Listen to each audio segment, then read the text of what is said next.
All right, what's up, everyone? What you see right here, there it is. That's VOIDCIRcUIT Page 3. Yes, I started doing stuff in color. So, you might remember I did page 1. There's page 2, and then I did I put it on vintage paper, and it's a little bit harder to see on the video. And did a couple of things. I have my own proprietary process now to get it to have a comic book look to it. But, long story short, I use my own coloring process at this point, and I also use some built-in stuff in Procreate. Not so much a commercial filter. I actually had to come up with a lot of this stuff on my own.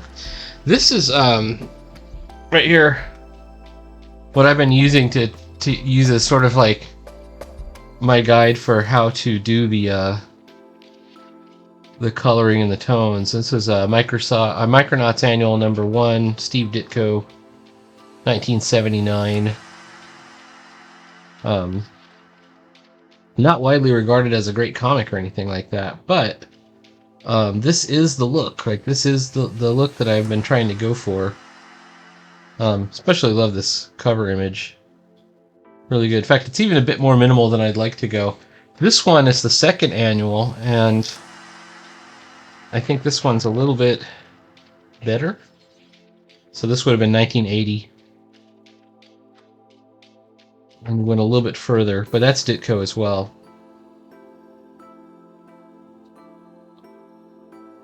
And there's several facets of this where we're not just looking at the art as its own thing, but also there's the art, the texture of the paper, this specific color palette, and a couple other things. If you go to my Instagram, you can see these, and I think they look pretty good, although just for Instagram, they're on this sort of larger paper that's not comic book proportions. But the interior, like the actual panels and stuff, those are. So whenever I put these on an ash can, which is coming soon once I finish this, they should look good. And, I've learned more about it. So this is my reference images. This is my page 3. I worked on this morning. I actually drew and lettered the whole page this morning. When I say drew, it's really roughed and lettered this whole thing this morning. That's, I guess, how I should say it. And you can see when I talk about roughs, this is about as far as I go. Like, it's not very far. And I also want to point out this last panel. You can see I did as a long panel. It's an oblong. In the Bronze Age, and presumably in the Silver Age as well, if you used an oblong panel, that was a perfect way to illustrate that it's a flashback sequence. An oblong panel. And I've actually done this before. I did it on Tarzan. Let's see, where's my Tarzan comic? Right here. I gotta find the right page. I think it is this page right here. So when they start talking about the flashbacks sequence, you'll notice that the corners are rounded. At the time I was just I was observing some Bronze Age, might have been Silver Age comics, and I thought, oh, that's clever, how this guy did it. And in this case it was Joe Kubert. But now that I've seen Ditko do it, I realize, oh, it was probably pretty commonplace to use that as a signifier, to let people know, hey, this is a flashback. So, and Ditko's especially, because he was a little bit unique in the way he interpreted the comic language. Alright, so there's my ink layer. Rusty nib is up.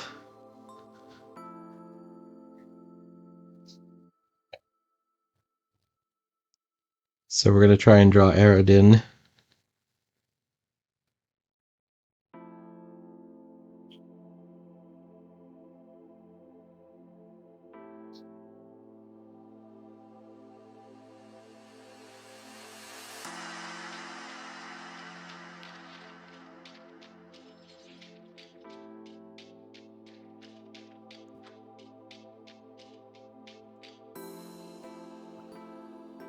I've also decided to be a lot more forgiving with cartooniness. You know, to not worry so much about if something doesn't come out exactly realistic. You know, realistic figure drawing and realistic anatomy and all that stuff. I mean, it's a choice. Obviously, there's a spectrum of how realistic. And sometimes it's okay to go a little cartoony.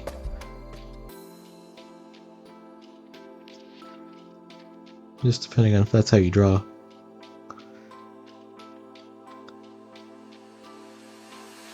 I happen to have this collection of C.C. Beck when he returned to DC after they had bought out the Shazam Captain Marvel. Really just Captain Marvel. Maybe it's like that. And the interesting thing about C.C. Beck is he never even attempted to be realistic. And he was an extremely prolific artist. Like that first Wiz Comics is mostly him. He's using a variety of pseudonyms, but it's mostly him doing it.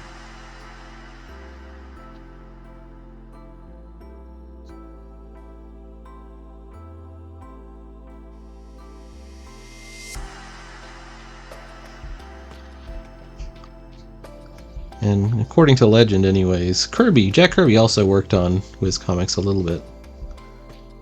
As a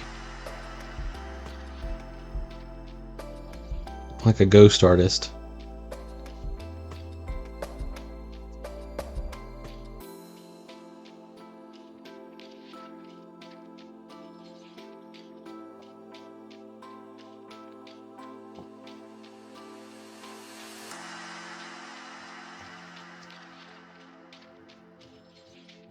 I think at this point she's put her helmet down.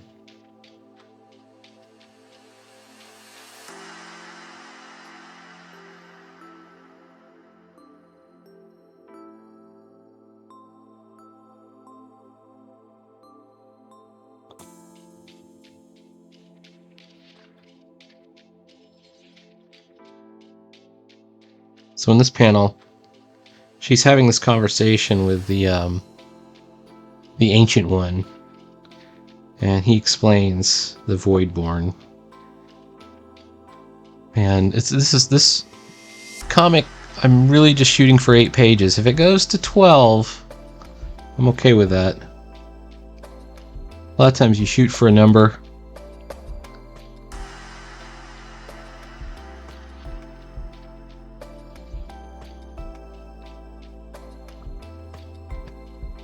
And, you know, just because if you just want to draw, maybe you've written out 2 panels, and when you draw them, you want to put in an extra transition so it turns into 4 panels. It can end up longer.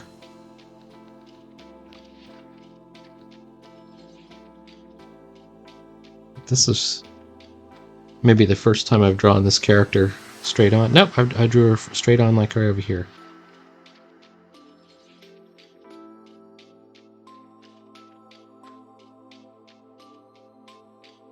This is my problem. Stop it. My problem iPad.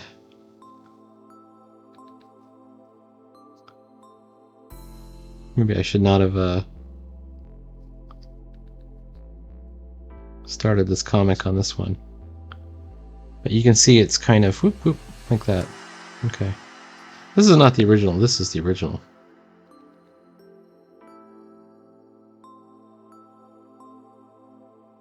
Okay. Drawing female hair is tough.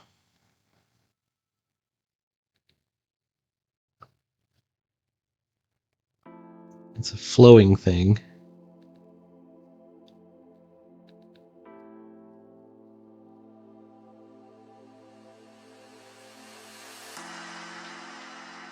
Let's take a look at it without the pencils. Yeah, that's okay.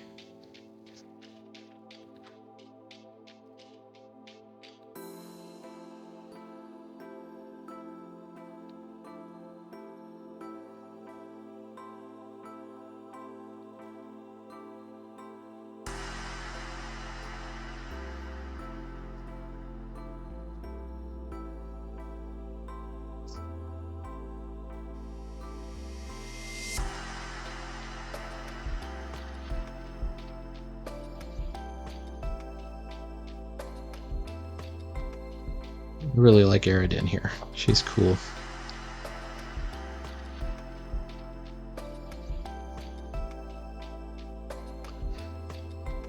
I gotta figure out what to do. I have this console.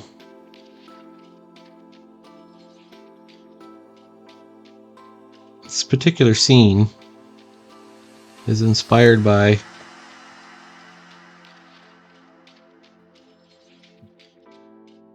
Galaxy Laser Force. There is a female figure, and she's got this little console thing built into the figure, and I've always wondered what that was. So this is her thumb. So we put the thumb coming down this way.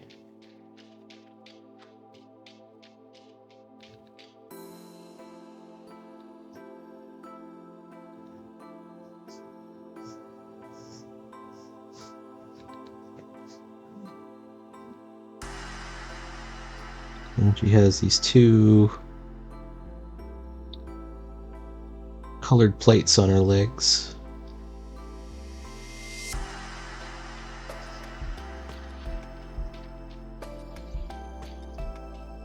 And because our point of view is lower, we don't get to see her whole feet. You know, we're going to see a little bit of the this platform underneath instead.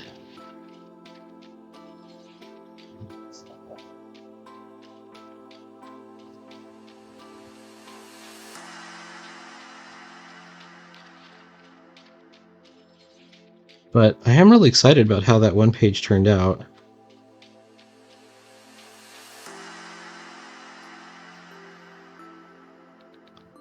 And I can just tell you, it's a combination of things. It's a couple of techniques I learned with the risograph printing.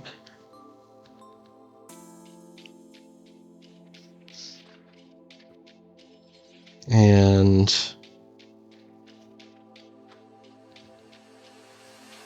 some of the Retro Supply comic paper and a couple of other things. Okay. This has got to be darker down here. I'm tempted to just black it out. Whoops. But I can't do that just yet. Let's take the pencils out. Where is the hole? Multiple holes.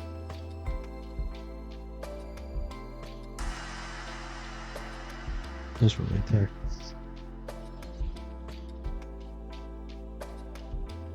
There we go. Actually, that's looking okay. Okay. Now, superimposed in front of her, we can see just the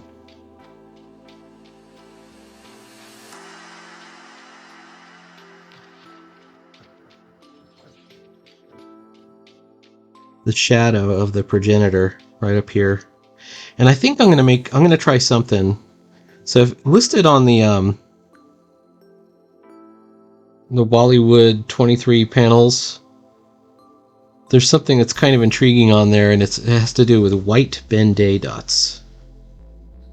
What are white Ben-Day dots? There's several panels, in fact, that refer to white Ben-Day dots.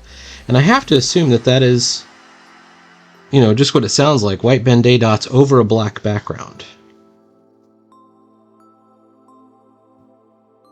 So what we're going to do is we're going to black out this background like so. And actually it reversed a line right as I did that. Try again. Nope. Where's the problem?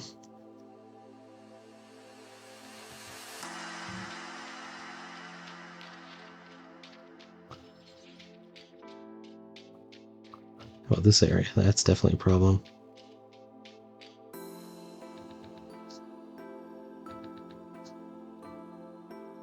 There we go.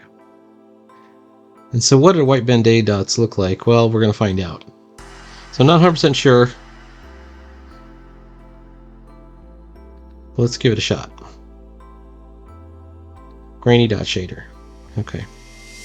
First of all, we're going to make this a clipping mask. And then we're just going to... Nope, didn't work. How do I do this again? Oh, because it will work over that. Okay. So I can't just be a clipping mask. Well, it could. I just have to be very careful.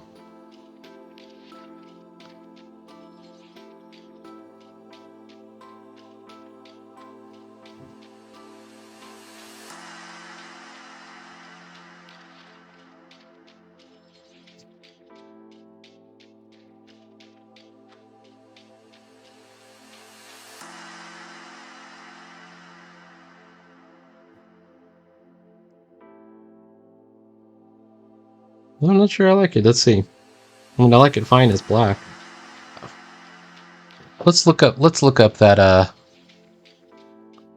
we're gonna look up that Wollywood thing real quick. Okay, here it is. Now it's actually slightly not clear, but somebody did do some clarifying here.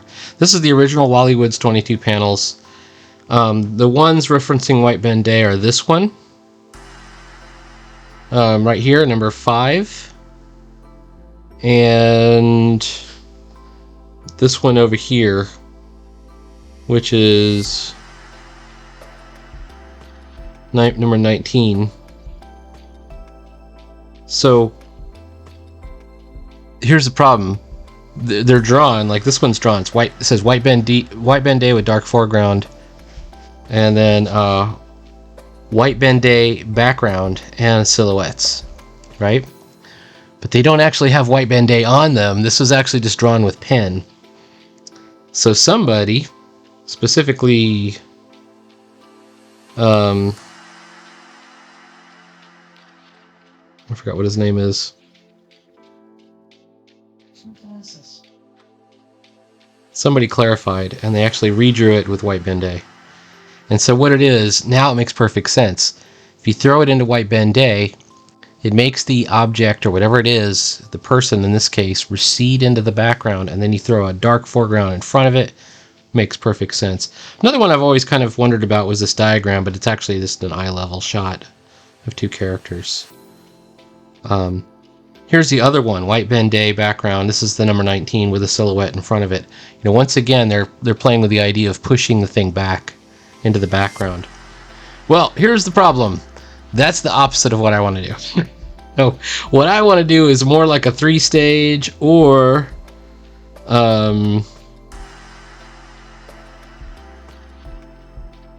it's more like a 3-stage, or maybe something more like this depth shot. So to look at it, we don't want to push this thing back. We actually want to bring it forward. We could do her in white Ben-Day, actually.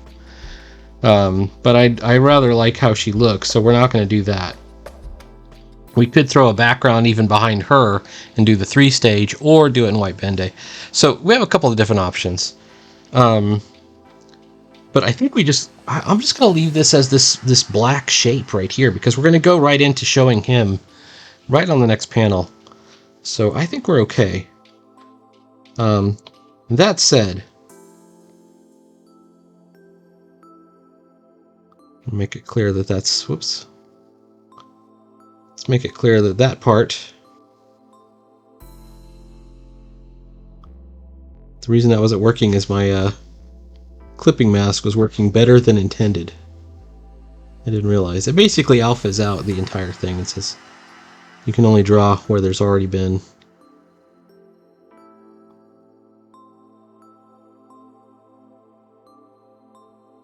some markings made. All right. Just to look back on this door, she's coming out of this sort of coffin-shaped portal and comes out on this platform. So we could kind of put the coffin-shaped portal in the background.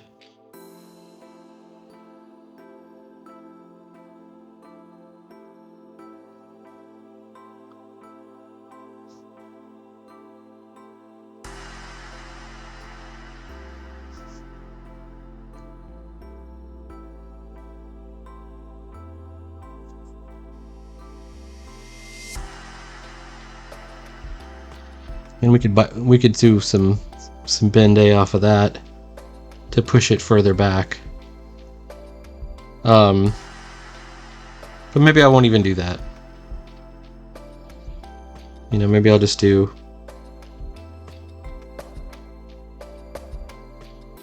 some sci-fi textures.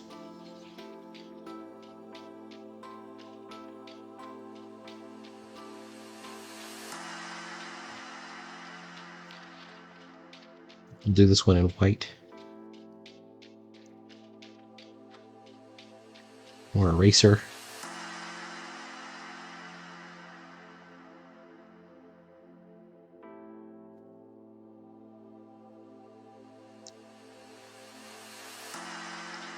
That seems okay to me.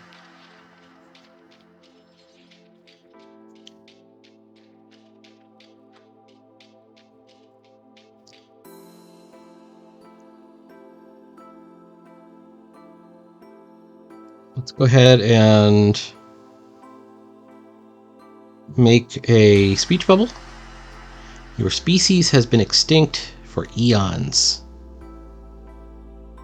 So rather than center, we're going to put it right up here to the top left.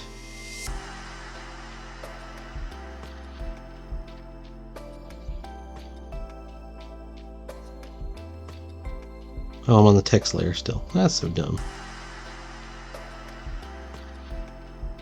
You are so dumb.